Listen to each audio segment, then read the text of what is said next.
Bom, agora eu quero apresentar nosso convidado, o Brabo aqui, chegou. Salve, rapaziada. Ale, pô, criador da página e fundador da página Old Ballers, jogador de basquete. E claro, nas horas vagas participa do Vai Dar Namoro, né? Como você tá, cara? Pô, tô de boa, tirando esse trânsitozinho aí que me quebrou, mas tô de boa. Não, tá complicado mesmo, o trânsito tá complicado pra todo mundo. Pô, um monte de obra aí em São Paulo, mas enfim... Faz parte, e bom, a bancada, vocês já conhecem, Pedro Barabás, ó, pro Ale que não conhece, Pedro Barabás, e Gabriel Albuquerque, pode chamar ele de Mano Brownie, que é o apelido que a gente deu pra ele. Sinta-se à vontade. Mas enfim, agora, bom, começando a entrevista aqui, bom, você é jogador de basquete, obviamente. Isso. Aí gostaria de saber, tipo, pô, desde o princípio aqui, o pequeno Alexandre, né, Alexandre, o grande, no caso, né, o que fez você jogar basquete, assim, tipo, o que te inspirou a jogar basquete? Cara, pior que, assim, na minha família tinham alguns jogadores de basquete, mas nada, tipo, profissional, nada sério, nem que seguiam, assim, na carreira. Mas, por exemplo, meu primo foi minha maior inspiração. Inclusive, a gente meio que começou a página junto, mas ele acabou dispersando por conta de trabalho e tal. E aí, o que aconteceu foi que o seguinte, quando eu comecei a jogar, eu tinha mais ou menos uns 7 para 8 anos, e essa época ele morava na minha casa, porque ele veio lá de Jundiaí e ele jogava no Banespa. E nisso eu ia bastante em jogo dele também, e eu via e vivia isso junto com ele, né? De ver ele treinando, de ver ele se alimentando bem e tal, essas coisas. Eu falava, caraca, eu quero isso pra mim, mano. Aí eu comecei a jogar na escola e falei, meu, isso aqui é muito da hora, mas é muito difícil. O começo foi muito difícil. Meu primeiro jogo, acho que eu joguei 30 segundos na escola. Nossa. Pra vocês terem ideia. 30 segundos. Eu fiquei... E durante muito tempo eu também remoei muito isso na minha cabeça, falando, puta, mano, esse técnico aí é sacana, mano. Todo jogador de basquete já teve assim, sempre assim, técnico, né? Sempre. Mas eu que era ruim mesmo. Eu era ruim, mano. E aí veio essa paixão, assim, né? Por conta dele acendeu em mim essa paixão. Mas aí, sei lá, uns 3 anos depois que eu comecei a treinar de verdade, né? Ah, legal. Então, você falou que começou a treinar, então no basquete assim um pouco mais profissional, um pouco mais sério, como é que foi a sua trajetória? Cara, é uma coisa que eu vivo ainda muito intenso, né? Não agora, porque agora eu tô voltando de lesão, mas o começo assim foi muito... Foi meio sofrido porque eu não sabia praticamente nada, eu sabia jogar, né? Sabia jogar bola pra cima, bater bola. Mas era todo desengonçado, imagina, eu tinha 12 anos com quase 1,80 de altura, cresci muito rápido, muito cedo. E todo desengonçadão, mano, machucava todo mundo treinando, era complicado, velho. E aí o começo foi sofrido, mas eu sempre vivi muito isso, né? Eu sempre falava, meu, quero isso, quero continuar. E desde os meus 12, 13 anos eu já sabia o que eu queria pra minha vida, já tinha certeza, né? E desde então venho fazendo trabalho para seguir nesse mundo. Muito bacana aí. Agora, falando um pouquinho aí mais sobre a sua página, o Old Ballers, foi fundado no começo de 2021, né? Foi. De onde surgiu essa ideia para você criar e quais foram suas inspirações para fazer o projeto acontecer? Mano, é engraçado isso, porque essa ideia da Old Ballers, na verdade, já teve muitos outros nomes que não foram oficializados, né? Por exemplo... Eu tenho essa ideia de criar um canal. Primeiro foi a ideia de criar um canal porque em 2017, 2018, a pegada era todo mundo ter um canal no YouTube, né? Sim. Até antes. E eu falava, vou fazer um negócio de basquete, só vai ter... Nessa época quem fazia era o canal Chua, o 2%, quem mais? O Caio Teixeira. Então assim... Caraca, Safra... Grandes referências. Entendeu? Grandes referências. Tinha o Beiçudo do Zona do Garrafão. Então assim, você via todo mundo e falava, caraca, mano, eu quero fazer o que esses caras estão fazendo. Só que aí eu ficava, eu tinha, acho que 14 anos, eu falava, mano, vou falar o quê aqui? Acabei de, né, pegar de verdade a pegada do basquete, eu vou falar o quê? Vou fazer o quê? Aí eu tinha essa ideia com um amigo meu. E aí a gente falava, vamos chamar de como? Splash Brothers, não sei o quê. Ficava inventando vários nomes e nunca foi pra frente. E aí eu falei, não é pra mim essa parada. E aí, em 2020, depois que a pandemia deu uma baixada assim, eu peguei e falei assim, eu vou fazer com que os técnicos me olhem para eu poder ter uma visibilidade, os caras verem que eu sei jogar, que eu jogo bem e tal. E aí fui e comecei. Só que eu comecei com o intuito de me apresentar para técnicos, olha que loucura, meu. E aí eu falei, já tô aqui, vamos começar a produzir uns negócios legais também. Foi meio que nessa pegada. Outra coisa que eu também queria que você comentasse, por que esse nome, hein? Por que OG Ballers? Essa aí é uma boa pergunta, assim, tipo, todo mundo me pergunta muito isso.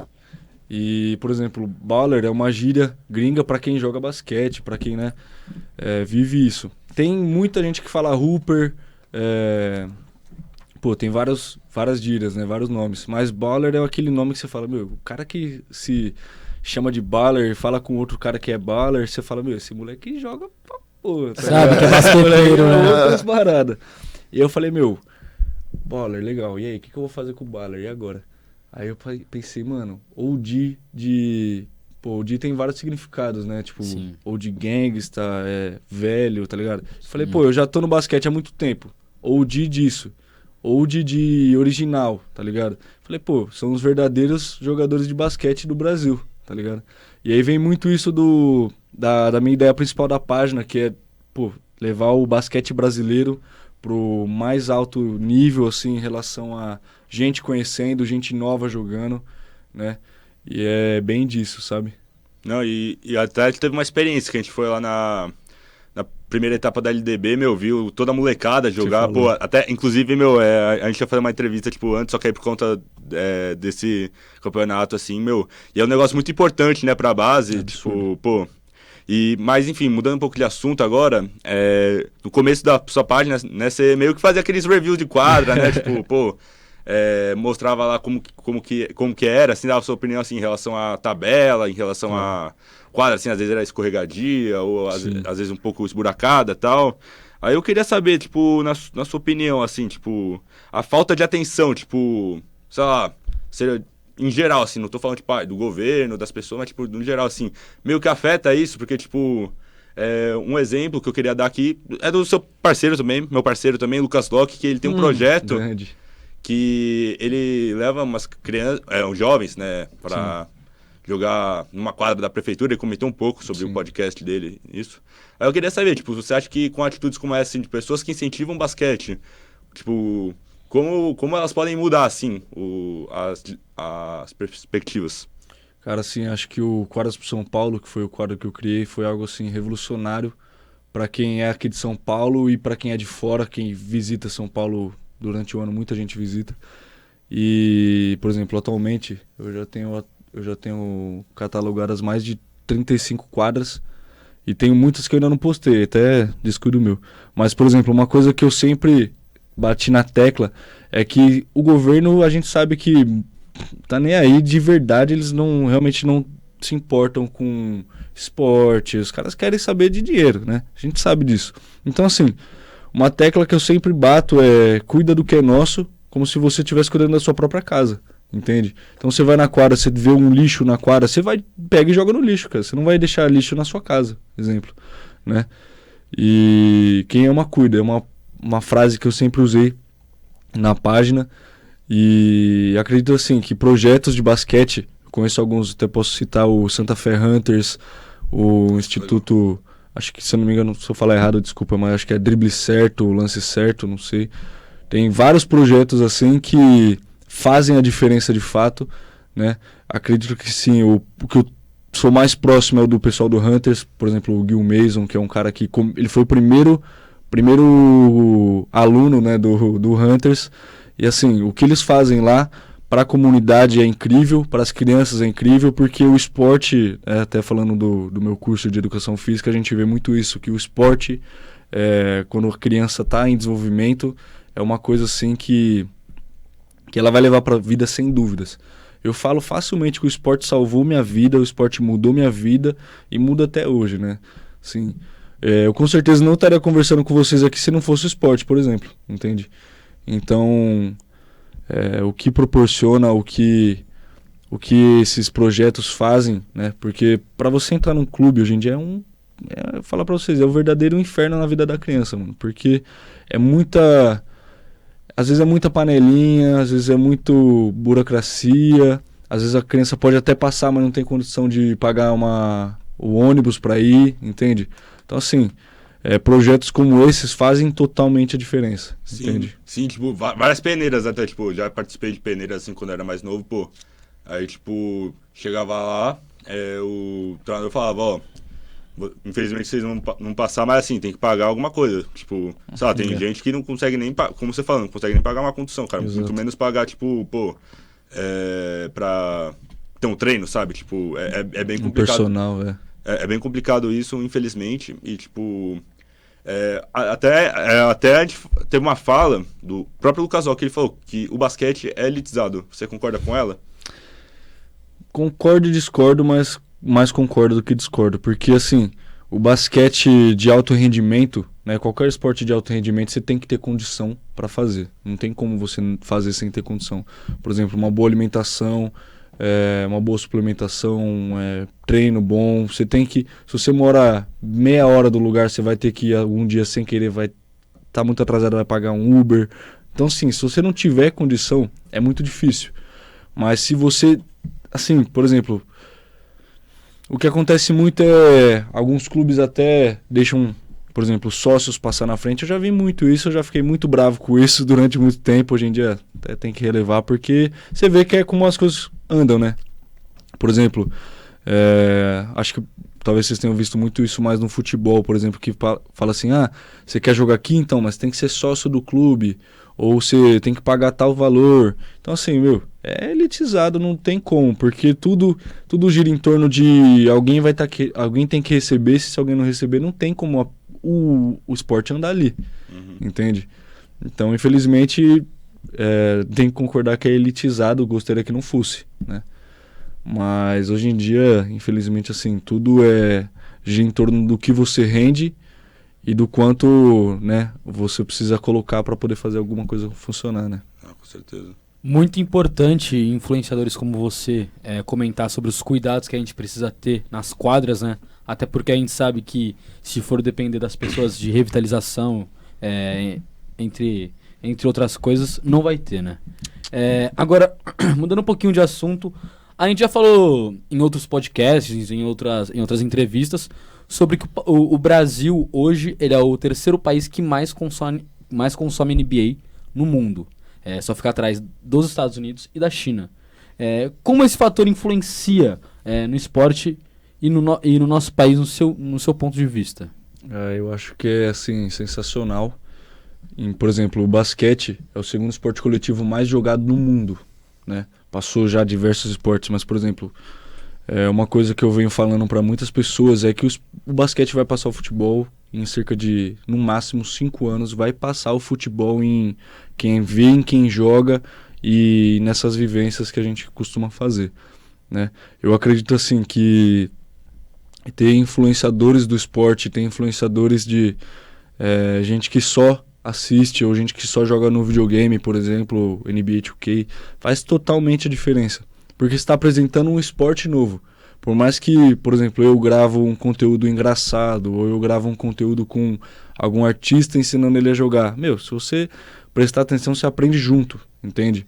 Então, assim, a NBA chegar aqui no Brasil e conseguir colocar jogos sendo transmitidos em TV aberta, né, sendo conseguido, né, trazer mais transmissões. Então, assim, isso é muito importante para o avanço do esporte, isso é muito importante para a gente que cria conteúdo também, porque cada dia chega muito mais gente nova, a gente falando, eu comecei a jogar há 6 meses, comecei a jogar há 2 meses, comecei a jogar ontem, entende? Então, assim, é muita gente nova jogando, e eu acho, assim, que é realmente questão de tempo para o basquete passar todos os esportes e virar o esporte coletivo mais jogado no mundo. Mais assistido. Interessante você falar isso, porque se você for para analisar, assim, o basquete precisa de menos pessoas para jogar, é ali um pouco mais dinâmico, até de assistir, assim, você vê que tem coisa sempre acontecendo. O futebol Exato. ali fica tocando bola na zaga, eu acho que fica um pouco mais difícil. Mas como você estava falando da popularização da NBA e como vem crescendo, a gente tem a Liga Nacional aqui, a nossa NBB, e eles agora têm até Liga de Base, a LDB, Sim. que a gente, do Arquibancada, cobriu. Como que você vê esse crescimento na Liga e que patamar você acha que a gente consegue alcançar? Cara, assim, eu acredito, assim, que o NBB, exemplo, no último na última temporada do NBB. Aqui no Brasil, eu falo isso com propriedade, eu fui o único criador de conteúdo que realmente se esforçou em entregar um conteúdo sobre o NBB sem estar recebendo nada, simplesmente pelo apoio aos jogadores que eu conheço, que eu sou amigo, que já joguei junto, e simplesmente pela modalidade, pelo campeonato, o próprio NBB se destacar. E eu vi que foi nítido, depois que eu comecei a criar esses conteúdos em torno do NBB, o quanto de gente que começou a ir assistir mais jogos, né, a gente chegando e falando, pô, eu só vim assistir o jogo por conta de você, porque você teve falado, pô, o jogo é legal, o jogo não sei o quê. E basquete, cara, é incrível. Se você piscar, aconteceu alguma coisa, você perdeu uma cesta do LeBron James. Você perdeu uma dunk do LeBron na cabeça de alguém, entende? Então, assim, o tempo todo tá acontecendo alguma coisa, o tempo todo alguém tá ou dando uma dunk na cabeça ou dando um crossover. Então, assim, basquete é muito dinâmico, igual você disse. Acontece coisa o tempo todo. E tem coisas que eu acho que ainda precisariam muito acontecer para poder realmente, assim, o NBB se popularizar mais, né? Uma das coisas seriam os times investirem mais em publicidades, não em torno de vou colocar um banner do time em tal lugar. Não, isso infelizmente hoje em dia talvez não funcione mais da forma que funcionava antes. Mas, por exemplo, investir em marketing dentro das redes sociais. Um Reels, um TikTok. Exato, mano. Então, assim, um exemplo de um time que eu vejo fazendo isso, né, é o Minas Tênis Clube. Eles fazem diversos conteúdos sobre o time. Então, qualquer um que gosta de basquete quer acompanhar o making off de um time. Quer ver como que os jogadores fazem, tipo, como eles vivem, como eles treinam, né? Então, assim, tudo isso é uma coisa que precisaria mudar, entende? Então, assim, times que têm condição de ter um estádio muito bom, exemplo, o Mogi Basquete tem um mega ginásio maravilhoso. Eu tive a oportunidade de jogar lá, né, por Mogi. E, assim, é sensacional a atmosfera lá. Você pisa na quadra, você já tô aqui, agora o negócio é diferente, entende? Então, assim, mostrar isso para quem assiste, próprio torcedor, a própria pessoa que assiste, ver isso e poder sentir isso, é uma forma dela se conectar com o esporte, é uma forma dela se conectar com o time. Todo mundo ganha e o esporte sai vencendo sempre. Muito legal. Sim, aproveitando que você citou sobre o seu canal, eu acabei fazendo umas pesquisas e eu vi que você traz influencer, alguns artistas para você ensinar o basquete, as partes mais básicas, e também você faz alguns tutoriais no seu Insta, né? Para as pessoas que estão querendo engrenar no esporte. É uma coisa super bacana. Acaba aí, como você disse, fazendo apenas o esporte crescer. E eu queria saber se você tem algum sonho pessoal de abrir uma escolinha, até porque você está cursando educação física, como você havia dito. Então, tem algum sonho pessoal, assim, de você acabar ensinando ou treinando, enfim? Assim, por exemplo, eu acho que, por agora, eu nunca parei para realmente pensar em falar, pô, acho que num futuro próximo eu vou abrir uma escolinha e vou ensinar a molecada a jogar. Eu acho que talvez a melhor forma de eu ensinar muito mais gente, talvez pegar uma massa maior de pessoas para ensinar, talvez seja pela internet também, mas não que eu não gostaria de, sei lá, chegar numa quadra, fazer um camp, é legal, eu faria muito, tranquilamente faria. E assim, pela internet você consegue passar, por exemplo, eu tenho 12 anos de basquete, em 12 anos de basquete eu já treinei com gente da seleção brasileira, já joguei contra gente da seleção brasileira, já joguei contra gente da NBA, né? Então, assim, modéstia à parte, eu sei muito sobre o esporte, né? Já vivi muito, então posso passar, acredito que da melhor forma, treinos, próprio como jogar melhor, entende? E agora você me fez pensar num negócio que é engraçado, né? Assim, abrir uma escolinha seria interessante, mas eu acho que, futuramente um camp, talvez, não sei, acho que seria muito legal, mano. Camp ou de ballers, esquece, viu? Da hora pra caramba. Mas você falou que você jogou com jogadores da seleção brasileira, da NBA, e, um brasileiro que entrou agora na NBA, Gui Santos, né? O homem, não tem jeito.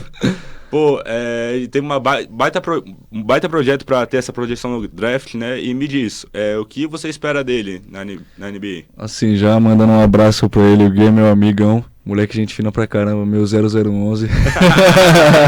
E assim, eu só tenho, primeiramente eu tenho muito orgulho, né, de ver um brasileiro chegando na NBA com o potencial que ele tem, porque assim, chegar na NBA não é pra qualquer um, já não é pra qualquer um.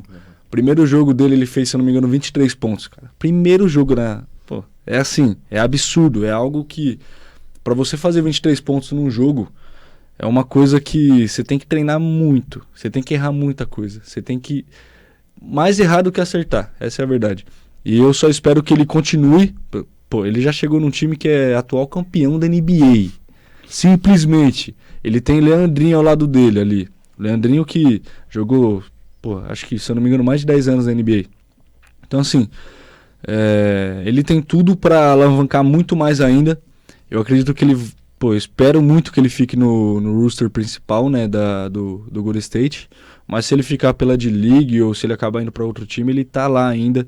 Por mais que, o exemplo do Didi, que foi para a Austrália, depois voltou, né, ficou esse vai e volta, assim, se acontecer isso com ele também não é ruim, é uma coisa assim muito positiva, porque ele tá indo pra aprender, ele tá indo pra sempre evoluir o jogo dele. Então, eu acho assim, o Guilherme, mano, vai jogar muito ainda, vai jogar muita bola ainda, assim, é absurdo. Brabo! Ele é brabo.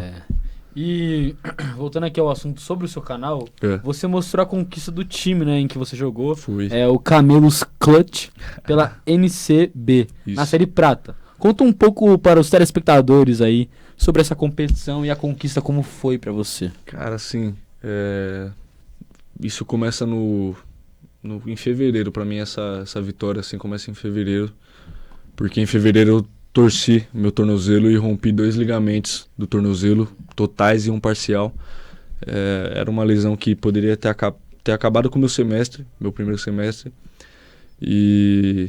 naquela época eu tava jogando por Jundiaí, e acabou que eu tive uns problemas com o time, não deu pra ficar, né, o negócio de estar em outra cidade é também muito mais complicado.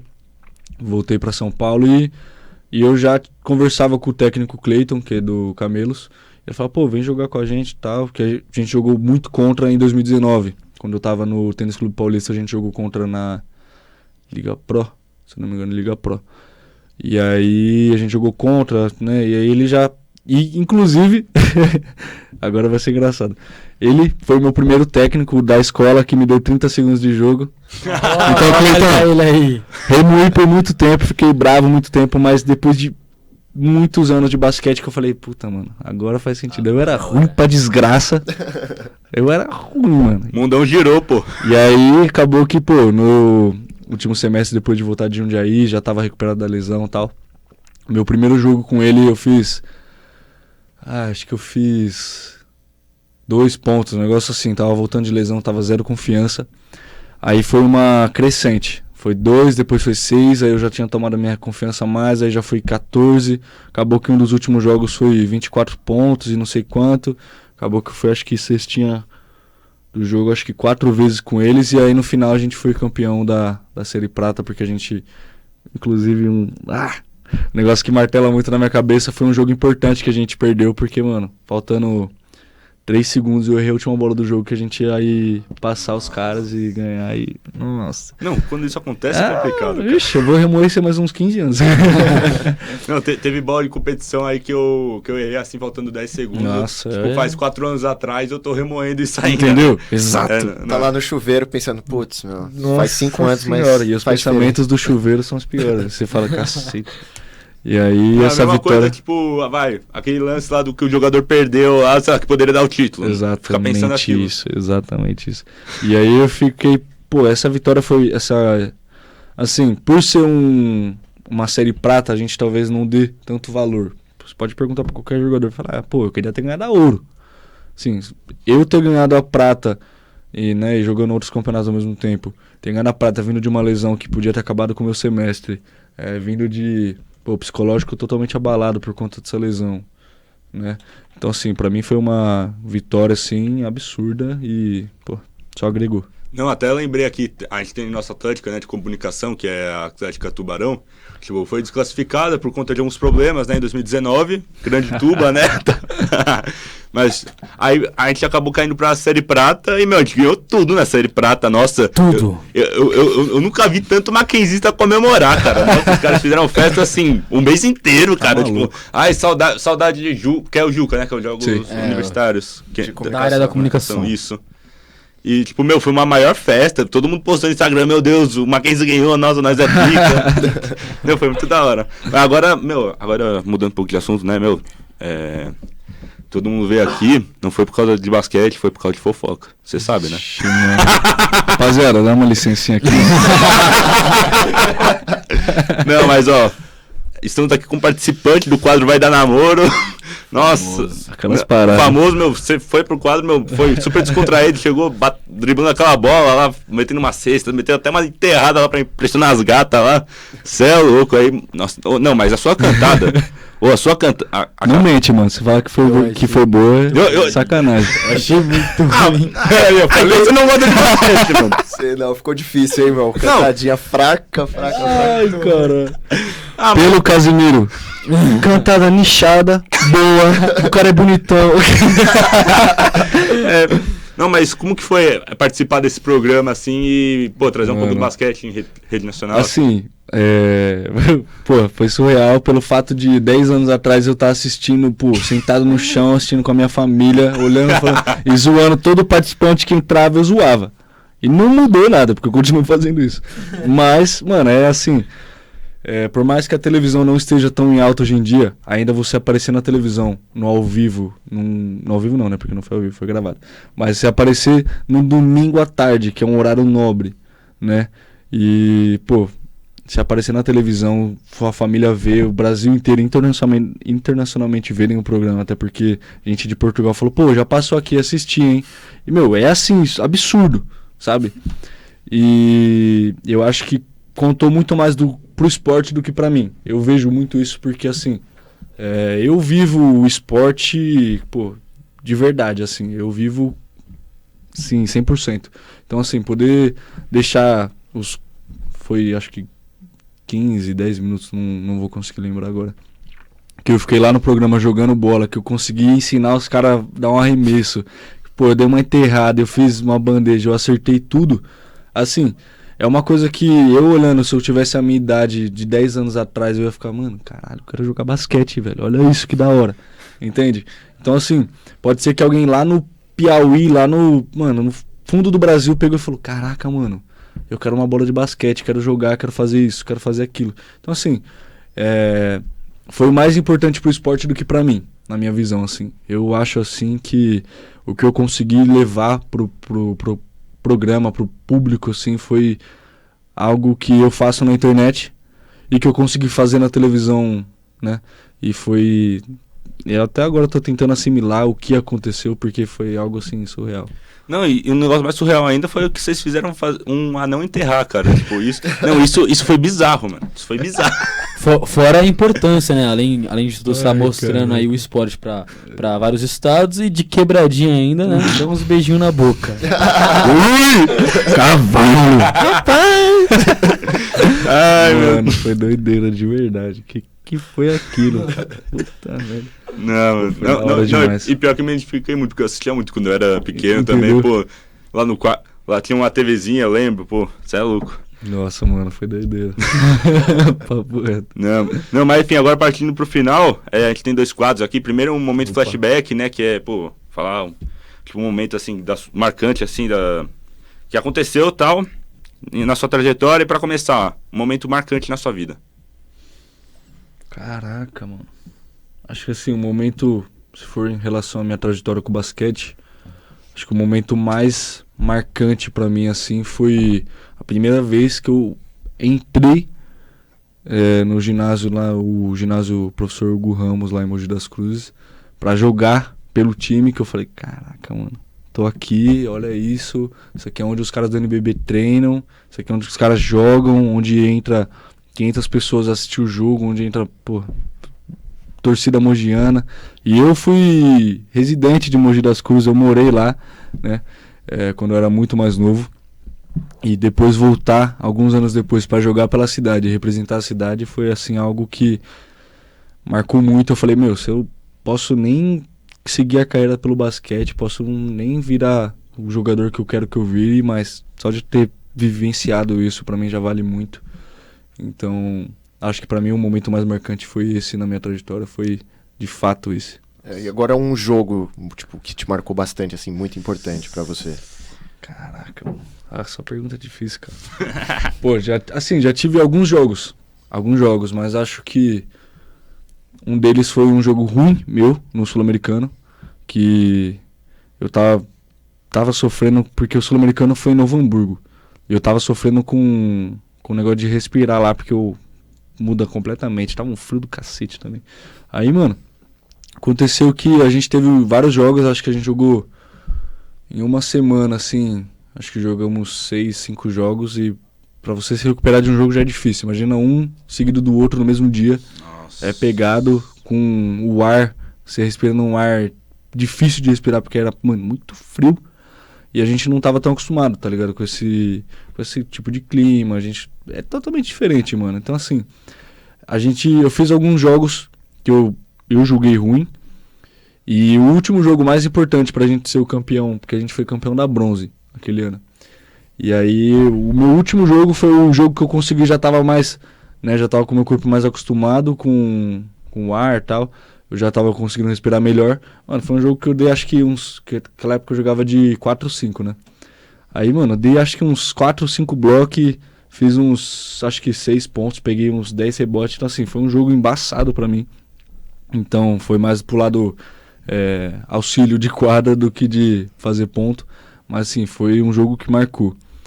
E outro que marcou foi um jogo dessa última temporada pelo Camelos. Foi o jogo que eu fiz 24 pontos, mano. Foi um jogo absurdo. Aquele foi doideira do começo ao fim. Eu joguei acho que 38 minutos daquele jogo. De 40 minutos eu joguei 38.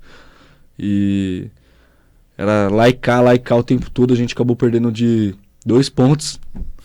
E era um jogo que também, pô, na última bola o moleque do meu time arremessou. Eu consegui pegar o rebote no que eu subi. Sofri uma falta que não foi falta. Até é foda, né? É foda. E aí, pô, outra coisa que fica na cabeça também, martelando, foi seguido. Foi o jogo que eu errei a bola de 3 pra ganhar, e esse jogo que eu sofri a falta que não foi falta, que era pra empatar e ir pra prorrogação, e marcou também. Imagina, você fazer 24 pontos e perder o jogo. Complicado. Complicadíssimo. Agora, um perrengue durante o jogo.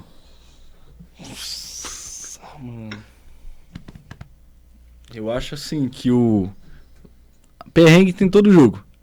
Tipo, pô, acho que o perrengue, mano, mais engraçado que eu já passei foi, mano... É isso que a gente quer. De o jogo todo brigando com o moleque. Tá ligado? Hoje em dia é meu amigo ainda, é engraçado isso. É sempre assim, o basquete é engraçado, porque você vira amigo de todo mundo. E aí a gente, pô, saindo na mão o jogo inteiro brigando, mano. O jogo inteiro falando na orelha do outro, dando cotovelada no peito, mano. Tudo. Chegou no final do jogo, teve uma briga. Não fui eu, inclusive, já pontuo isso. Teve uma briga. E aí, mano, não sei o que aconteceu, que fiquei puto. Eu já tava no final da quadra, assim, e a briga foi, tipo, embaixo do placar, tá ligado? Tipo, longe. Aí eu olhei assim e falei, não, é logo o moleque que eu tô brigando o jogo todo.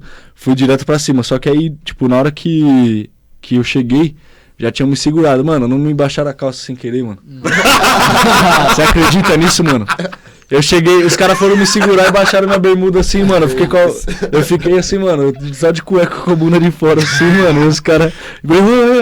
Fiquei até de boa na hora. Falei, deixa quieto. Aí moiou, né? Nem quero brigar mais. Não, mas agora indo pra um outro quadro, né? Que é o Na Lata, que é como se fosse que bate-bola de jogo rápido da Maria Gabriela lá, que você fala uma palavra... Pode crer. Tipo, aí... você fala algo relacionado a isso, tá ligado? Tá. Mas, enfim, pra começar... Deixa eu aquecer aqui, mano. Aquece aí... Manda. Tá pronto? Não sei. Bom, pra começar, uma amizade no esporte. Caralho. Vou citar do Gui que eu já falei aqui, o Gui Santos. Boa. Seu time favorito na NBA? Ai, caralho. Lakers. Seu jogador favorito? Giannis. Jordan ou LeBron James? Que pariu. Jordan. Nike ou Adidas? Vai ser fácil essa, então. Próxima, vai. Não, pra finalizar agora, um sonho profissional. Putz, mano, essa eu vou até pensar um pouco. Sonho profissional acho que é poder levar o esporte pra mais gente, continuar fazendo o trabalho que eu faço e ano que vem conseguir jogar de novo da melhor forma possível e me destacar bem. Cara, pô, muito legal. Acho que foi a entrevista mais legal que eu dei aqui. Não, muito mesmo? Não, é nada. Vamos dar. Não, papo reto mesmo, não tô nem zoando. Pô, muito obrigado por você estar aqui, Ale. É louco, eu que agradeço o Não, convite, de verdade aí, meu, muito legal pro basquete, pô, pra nós temos essa entrevista, né? E, pô, pode fazer seu merchan, pode fazer suas propagandas aí, falar suas redes sociais, pô, fica à vontade agora. Então, aquela câmera ali é minha ou não? Essa mesmo. O brother ali falando, Seguinte, sigam eu de Balas nas redes sociais, tem no YouTube, Instagram, TikTok, me sigam no meu perfil pessoal, Ale_PCF, e queria agradecer demais o convite de vocês, né? Queria agradecer o Lucas Locke por ter me indicado pra você, e, pô, surreal, mano, da hora pra caramba a experiência, e ele ter falado que foi o melhor podcast que ele fez agora aqui... Fiquei até feliz, mano. Não, muito pica, cara. Muito descontraído, meu. Mais uma vitória. Muito legal, cara. Muito legal. E, pô, siga o Arquibancada nas redes sociais, como eu já falei, ó. @ArquibancadaMac no Instagram, @ArquibancadaM no Twitter. Tem nosso LinkedIn também, né? Que a gente posta nossos trampos. E lives diárias no nosso canal no YouTube, todos os dias, de segunda a sexta. E podcasts como esse que a gente teve agora. E quadros como Jogar Junto, como a cobertura que a gente fez na LDB. Também disponíveis. Inclusive, a última parte da primeira etapa da LDB vai estar no nosso canal ainda essa semana. E é isso. Muito obrigado mais uma vez. Muito obrigado a todos e todas que escutaram a nossa rádio. E até mais. Puta, da hora demais, velho. Que isso.